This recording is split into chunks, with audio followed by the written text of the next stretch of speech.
प्रेरक लघु कथा सत्य कथा।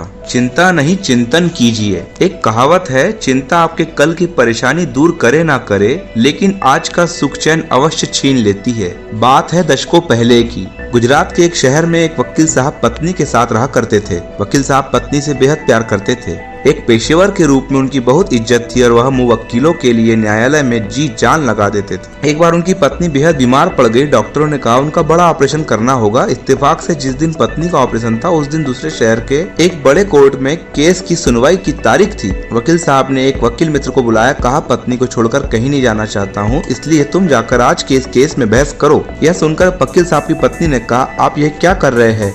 यदि आप नहीं गए, किसी बेगुनाह को सजा हो गई तो मैं स्वयं को माफ नहीं कर पाऊंगी। मैं ठीक हूँ, ऑपरेशन हो जाएगा, आप कोर्ट जाके बहस कीजिए। पहले तो वकील साहब तैयार नहीं हुए, पर पत्नी की जीत के चलते आखिर उन्हें कोर्ट जाना पड़ा। मुकदमा शुरू हुआ, बहस शुरू हुई। बहस के बीच में ही कोर्ट के दरबान ने उनको एक कागज का टुकड़ा ला कर दिया। वकील साहब ने कागज को खोलकर पढ़ा और उसको पढ़ने के बाद जेब में रखा और बहस करने लगे।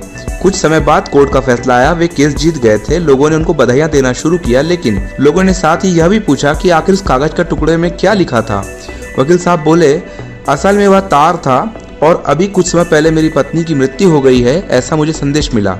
वकील साहब का जवाब सुनकर सभी लोग स्तब्ध रह गए। लोगों ने पूछा, अगर आपकी पत्नी की तबीयत ठीक नहीं थी तो आप आज आए ही क्यों? वकील साहब ने कहा, दरअसल पत्नी ने ही मुझसे जीत करके यहाँ भेजा था, क्योंकि वह ये नहीं चाहती थी कि मेरे नहीं आने के कारण किसी बेगुनाह को सजा हो जाए। यह बात सुनकर वहाँ लोगों की आंखें नम हो गई। वह वकील कोई और नहीं बल्कि देश के पहले उप प्रधानमंत्री और गृह मंत्री सरदार वल्लभ भाई पटेल थे।